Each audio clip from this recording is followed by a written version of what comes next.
움직이는 동작, 하는 행동의 스피드, 그리고 이제 연습 스윙을 하는 습관, 그 다음에 이제 시간은 또 얼마나 걸려서 워밍업을 하는지 이런 것들을 본다고 합니다. 그리고 아마추어 골퍼가 처음에 오면은 굉장히 이제 골프 프로를 만나는 거에 떨고 있기 때문에 시간도 충분히 줘야 되고 그 다음에 그 골퍼가 하는 말을 듣는다고 합니다. 들어야 그 사람들이 뭘 원하는지 알 수 있고 그러면 이제 내 속으로 그거를 오늘 다 해줄 수 있는지 아니면 이건 너무 많은 정보를 주게 되는지 이런 것들을 다 생각을 정리하고 티칭을 시작하는데 요즘에 티칭을 시작하는 코치들은 조금 위험한 거는 레슨 시작하면 너무 많은 정보를 주려고 하는 준비가 돼 있어서 오히려 그거는 해롭다고 생각을 하고 골퍼가 뭘 원하는지에 대해서 좀 이제 잘 생각을 하고 그 다음에 많이 듣고 그 다음에 레슨을 시작하는 게 되게 중요한 것 같다고 하십니다.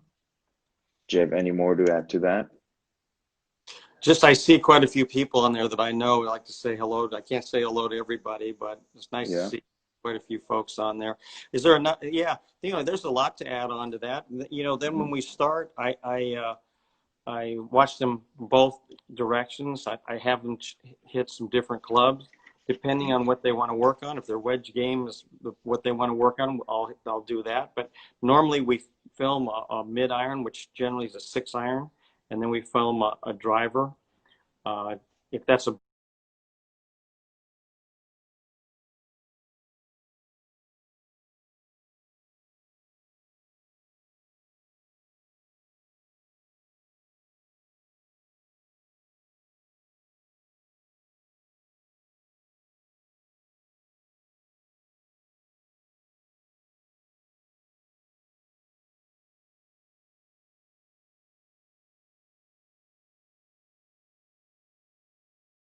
고 2번은 그냥 몸을 빼고 클럽만 봤을 때 뭐 예를 들면은 클럽 페이스가 너무 닫혀 있다, 열려 있다, 뭐 언더로 온다, 오버로 온다 이거는 그냥 클럽이 하는 게 되겠고 뭐 몸이 너무 밀려서 가파르게 들어온다 뭐 이런 거는 1번 몸이 어떻게 돼서 클럽이 어떻게 되는지라고 생각을 하셔도 되실 것 같습니다.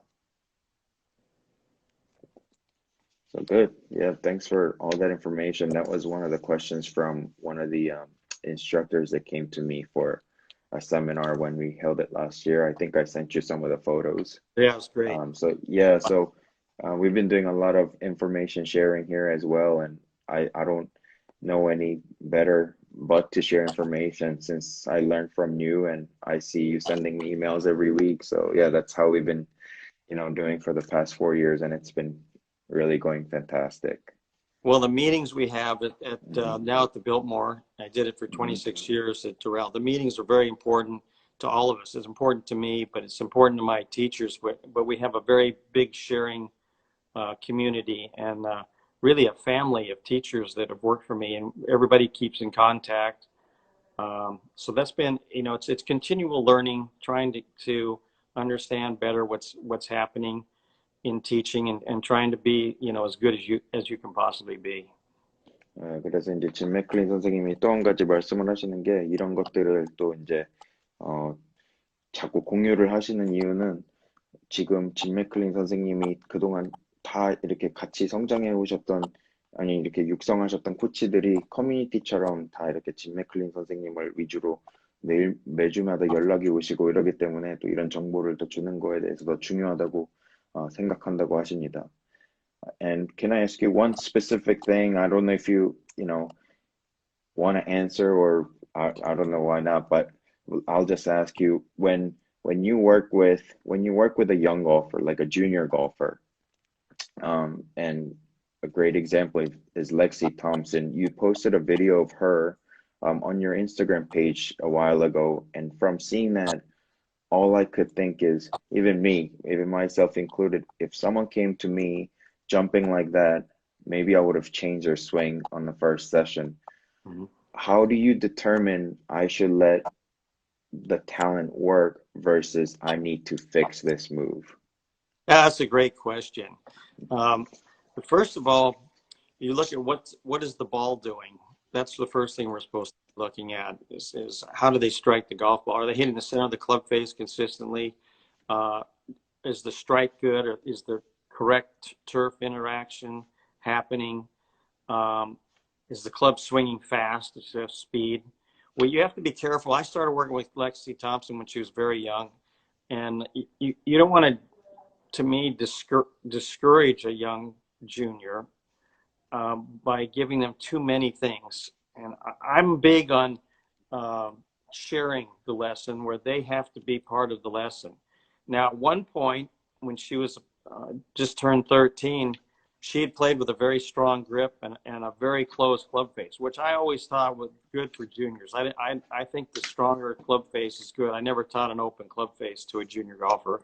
But she was hitting a big hook, and she was beating a lot of kids right then. She was shooting low scores. I'd say that'd be the number one thing.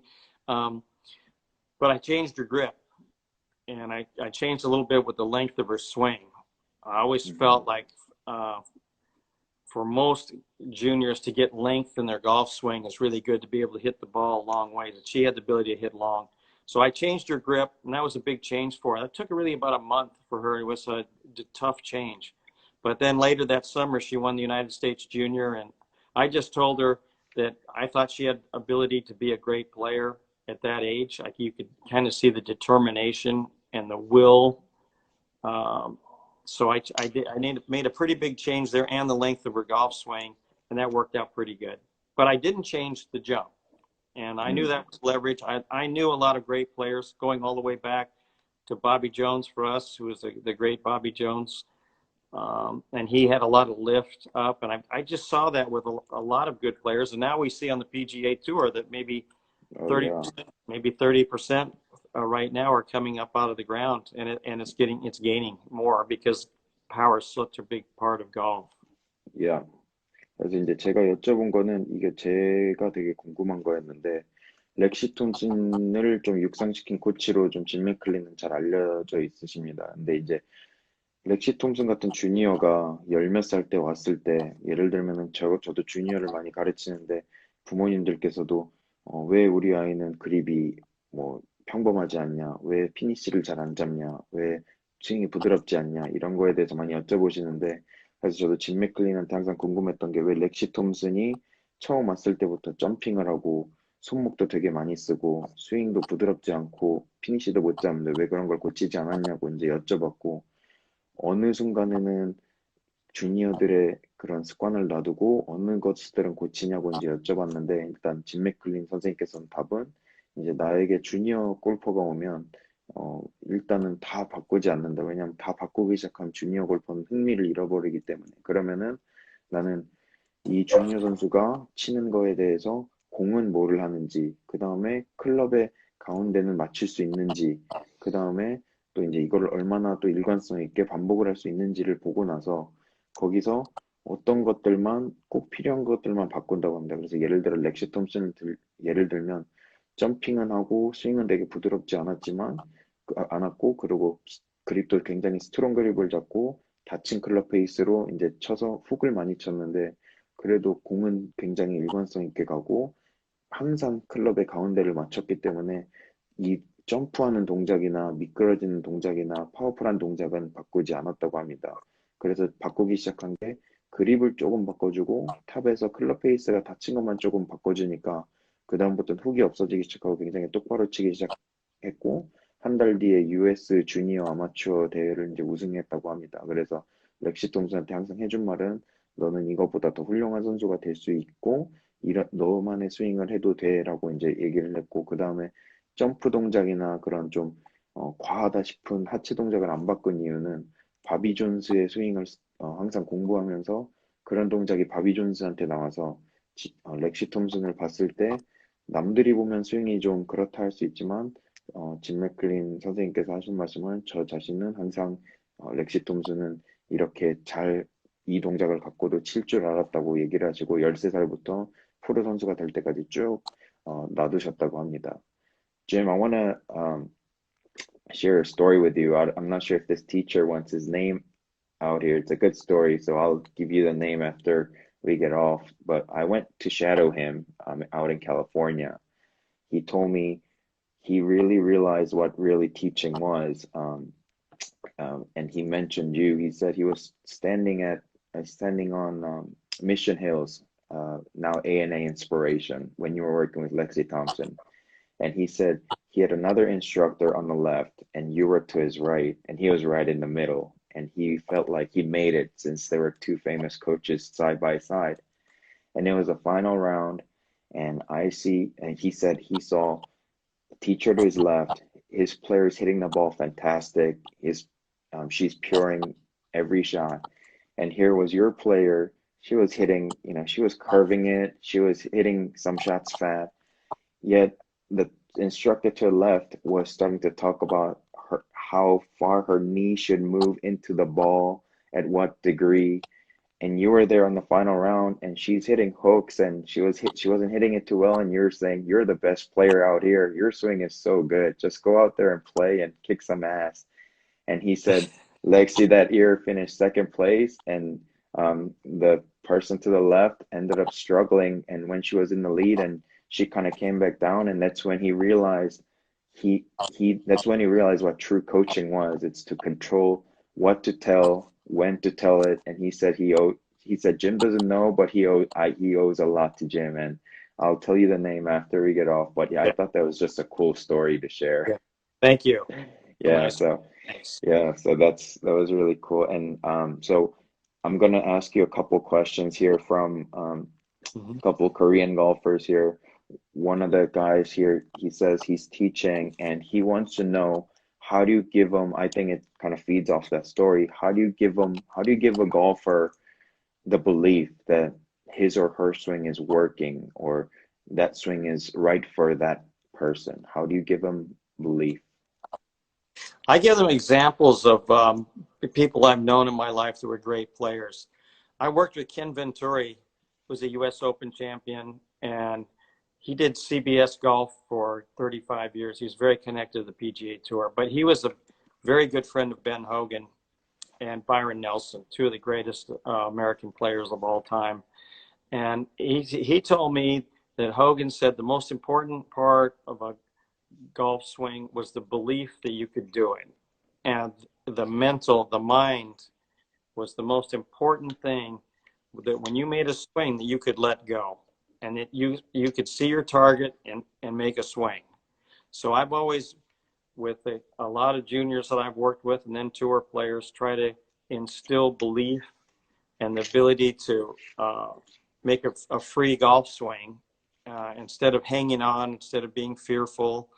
I know my time playing PGA Tour events, I was a little bit tentative. I didn't play my best golf. I knew that. And I know that from experience that you have to be able to trust and let go. 그래서 이제 여기에 팔로업은 So I use examples of what I've known and from great players and what they've told me about what it takes to win on the PGA Tour, LPGA Tour. 오케이.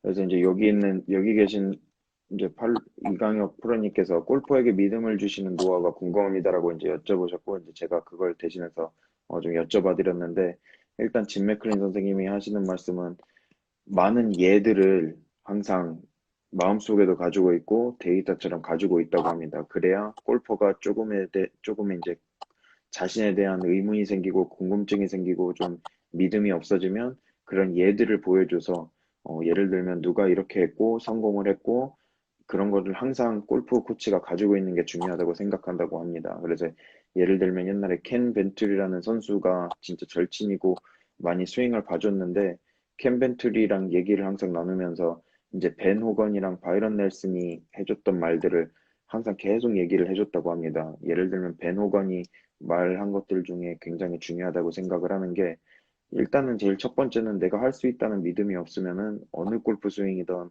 선수로서는 상관이 없다는 거.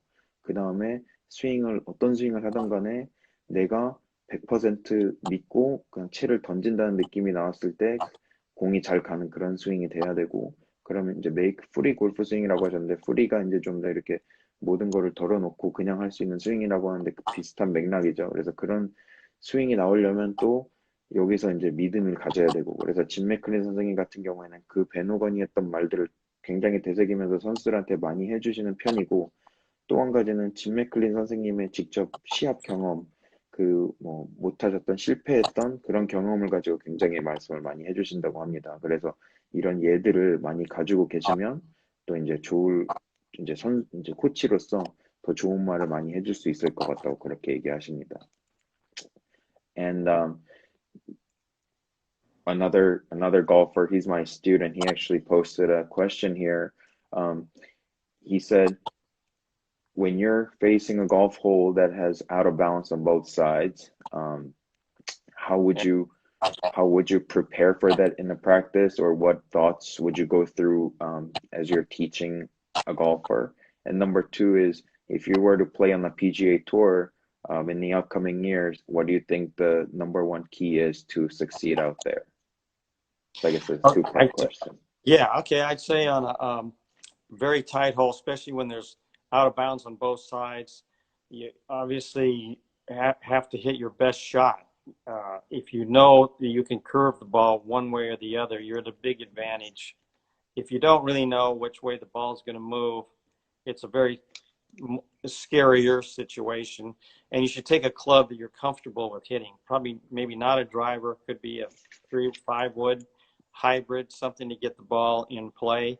One of the big things you definitely don't want to do is hit the ball out of bounds. Don't hit it in legs. Don't hit it out of bounds. Don't three putt. The basic things to be a good player.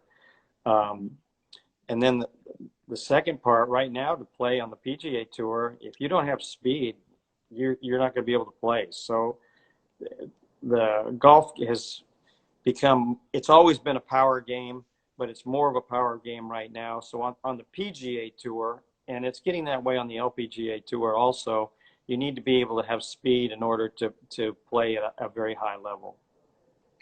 Okay, 그래서 여기서 이제 여기 제가 가르치는 학생이 이제 질문을 하신 거를 좀 이제 대신 여쭤봐 드렸는데, 아마 이 답을 들으시면은 제가 짐 맥클린 선생님한테 배웠다는 게 좀 증명이 될 것 같아요. 그래서 이제 좁은 홀에서, 양쪽이 오비인 홀에서 어떤 것들이 중요하고 어떤 생각을 해야 되냐고 이제 여쭤봤는데, 연습법도 이제 여쭤봤는데, 일단 제일 중요한 거는 공이 한쪽으로 휠 수 있다는 믿음을 가지면 다른 사람들보다 훨씬 더 일단 어드밴티지라고 합니다. 그래서 내 공이 페이드를 내던 드로우를 내던 한쪽으로만 휜다는 믿음을 가지고 있으면 그런 좁은 홀들이, 양쪽에 오비가 있는 홀들이 훨씬 더 쉬워질 거고, 그 다음은 클럽 선택. 꼭 드라이버를 쳐야 되는 게 아니라 내가 어떤 클럽으로 이쪽으로 휠 수 있다는 믿음이 100% 있는 클럽을 치게 되면 양쪽에 오비가 있더라도 그 홀은 훨씬 더 넓어질 거라고 합니다. 그 다음에 이제 두 번째는, 앞으로 PGA 투어에서 경쟁력을 가지려면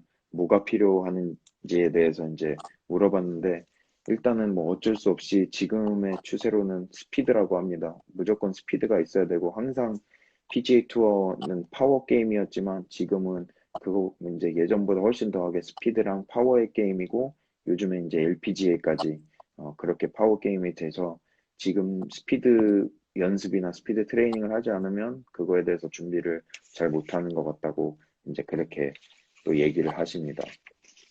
Did you have any more to that? Well, obviously you've got to be good at everything to play on the LPG or PGA tours. You got to have a great overall game. We don't know what's the most important thing. Probably the mental game, really, to when you get to that highest level. But right now, to play these really long courses that they're playing, the advantage that the top players have is massive. There's so many players hitting the ball a long ways right now that if you're swinging at 105 miles an hour, 106 miles an hour, it's just too much to give away to Justin Thomas or Rory McIlroy or Brooks Koepka or any of the great players, because they're going to be hitting it, 50, 60, 80 yards past you. 그래서 이제 PGA 투어를 데뷔를 하는 선수들은 당연히 이제 뭐 거기까지 올라가면 멘탈 게임이나 뭐 숏 게임이나 이런 게 중요하겠지만, 지금 추세로서는 이제 제일 중요한 거는 거리 비거리라고 생각을 하는 이유가, 지금 만약에 남자 선수가 105마일을 치고 있으면 로리 맥킬로이랑 저스틴 토마스에게 한 5, 60야드를 주면서 그들을 이길 수는 없다고 생각한다고 합니다. 그래서 일단은 거기까지 올라가면 멘탈 게임이나 이런 게 중요하겠지만, 그 전에는 스피드나 뭐 비거리나 이런 거에 대해서 조금 더 집중을 해서 연습할 수 있으면은 좋을 것 같다고 생각을 하십니다. I'd say one other thing, you know, Lexi Thompson was swinging at 102, 103 10 years ago, which was, she was hitting it past everybody. It wasn't even really close. She was so much better of a driver.